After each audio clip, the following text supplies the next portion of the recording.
little segue into something I saw Kendrick Perkins say. He did this thing where they were talking about Jokic potentially setting the record for PER. PER is not a great advanced metric. It's like, here's the thing. If someone has a really high PER, they're probably really good. If it's really low, they're probably really bad. But like, you should compare PER among position groups. So it's like, who's the guy that has the best PER among point guards? Probably one of the best point guards. But if a center has a higher PER, that doesn't mean he's a better player, right? But anyways, so Kendrick Perkins is like, analytics, like they're stupid. They don't pass the eye test. Like, let me tell you, but he's like, and then he said this, and this is what I thought was hilarious. He goes, analytics are the reason Carmelo Anthony was out of the league. And this is the thing, Kendrick Perkins, with all due respect, the reason Carmelo Anthony was out of the league was two reasons: the eye test and Carmelo Anthony coming to terms with what his role would be in the NBA at that stage in his career. He still wanted to be a number one option on offense. The eye test told you he could not do that. Okay, that was that. It's pretty simple. He then, when he decided to have a smaller role, he is now back in the league. It's analytics said, hey, this guy can be a role player at this stage in his career. The eye test did too. Carmelo just didn't agree. Also, this is the other thing I hate with the eye test. For some reason, the eye test, people don't ever use it on defense because the eye test can kind of tell you that Carmelo couldn't play any defense at that stage. And I don't know, it's like half the game is defense, but it's weird. Why is the eye test? They miss defense. I close my eyes when they're on defense. Yeah.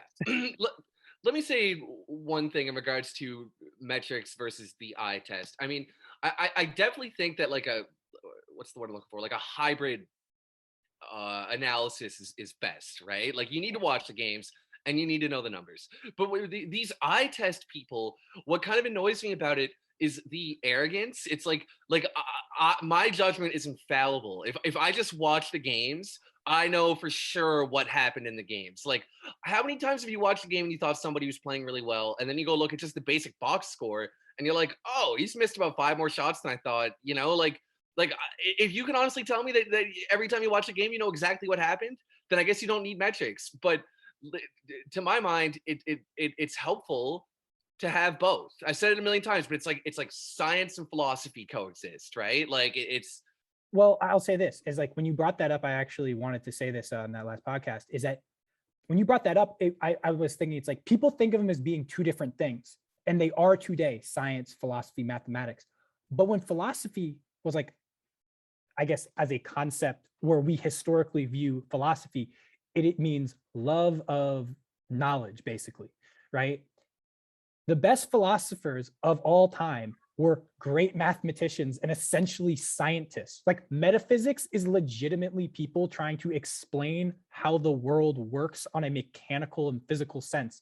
And like that is like philosophy and science go hand in hand. They're one and the same. It's just they've become different now in the way we think about stuff. They've become more, how should I describe it? Like categorized, but like they are one and the same in terms of like trying to understand things. That's right. And I would add on to that actually a lot of modern philosophy expresses itself mathematically, right? Which I think segues nicely into what you want to say about 538 Raptor, actually. Yes. So I really like 538's Raptor War. I think it's probably, I don't know if it's the best one, but it's a really, really good, basically advanced metric. And the reason why I like it is because people do this, oh, well, fuck analytics, eye test. And it's like, well, here's the thing. These really good new metrics take the eye test. They take tracking data. They take things that like the eye test says is good and incorporates it into its accounting, right? So I'm just going to read off how Raptor on offense is generated, like the number that it ends up spitting out to say how good you are as an offensive player. And these are some of the key things that I think tie in to the eye test. It adjusts for your role on offense. Like it values a guy having a high usage rate as meaning they're good, right? Like if you touch the ball once a game and you hit that shot every single game, it doesn't think you're a good NBA player, right? Like you have a great shooting percentage, it's 100%, but you touch the ball once. You're not really doing much outside of that, right? At the end of the day, you don't win a game because you scored 3 points. You win a game because you scored 103 points, right? The other thing is it takes into context like shot difficulty and like how it generates more value, right? It views hitting a contested three and taking contested threes, which hoopers eye test says are more difficult and probably, more valuable if you're hitting them. It values them over open threes. Why? Because think about it. If it's a contested three, that's a defender out there on the perimeter, which means that defender is not out there in the paint, which means it's creating space, right? It's a good proxy to say how much space you're generating for your team. It's not perfect, but it's trying to incorporate statistics and the fucking eye test, right? It values unassisted field goals over assisted field goals. Once again, eye test, hoopers, right? People are like, oh, like you can give Jamal Crawford the ball still and he can get a bucket without anyone passing him the ball, right? Like the Raptor would say, yes, that's a good trait. This metric is valuing those things that hoopers think advanced analytics do not value. It also values assists based upon the shot they create, right? Like one of the things that bugs me about when people talk about DeAndre Ayton deserving a max is I watched DeAndre Ayton play and he's getting a bunch of easy dunks because Chris Paul is creating incredibly good looks for him, right? Rockets example, because we talk about him a lot and I watch the games a fair amount. Kenyon Martin Jr., people are like, his efficiency is great, he scored, he's really good. Here's the thing. Every time Kenyon Martin Jr. scores, it's almost always been set up by someone else creating a really good high-level chance for him to get a dunk or a layup, right? Like he's not creating those on his own. So the metric isn't going to value his scoring as much as it's going to value someone that's like, I don't know, like Kevin Durant hitting tough contested shots. You want anything to add? Yeah, I would just say that I think a lot of people think that they don't like analytics, and what they actually don't like is fans and observers who lean too heavily on them, right? Because like as you're pointing to, Raptor War is clearly a metric that reinforces the hooper mentality. Like there are numbers that back up. Yeah.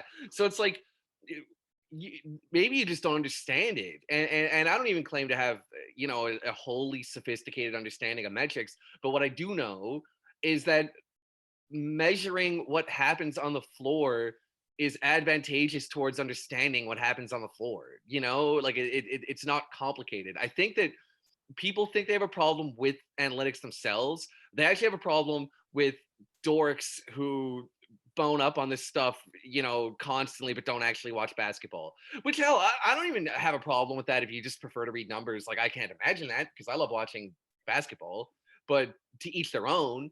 But it doesn't, that doesn't actually reflect on the value of the numbers, I would say this is that like when you look at like how Raptor is developed, you know what it looks like? It looks like someone that was a really high level basketball player went to some data scientists and said, hey, let's make a really good metric, right? Like, and that's the thing that bugs me is that if your issue with analytics is basically, well, I don't really know how they're made and therefore they're stupid, or this is actually what I think the main issue is.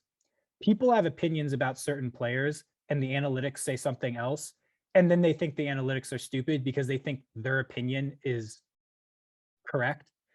And I think that's legitimately most of the animosity towards it. Because whenever I see Rockets fans bemoan these analytics that say Jalen Green is garbage, but then they put the same analytic up on a pedestal when it says Alperen Şengün is great. It's like, look, like people love analytics when it proves their point right, and they hate them when it proves it wrong.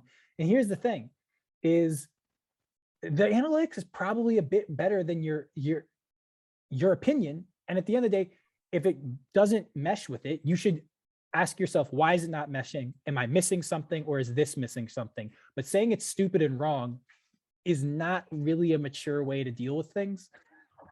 Yeah, I also think that people maybe like, okay, people don't like being told what to think, and maybe that's how they perceive what these analytics are trying to do, right? But I don't see it that way. Like I go look at Raptor War, right?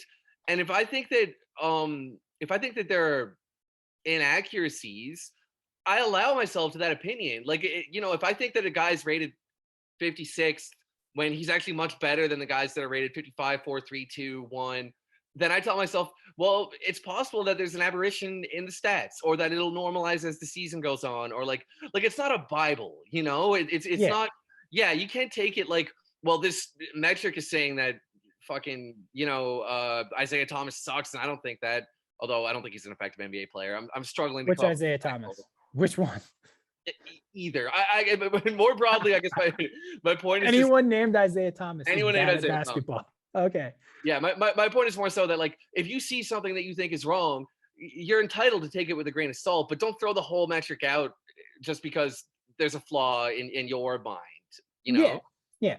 Look, these things are meant to help us understand the world of basketball better. Don't throw the analytic out with the bad take. That's okay. Right. Let's ask ourselves some questions, or a question each. Do you want to start this one off?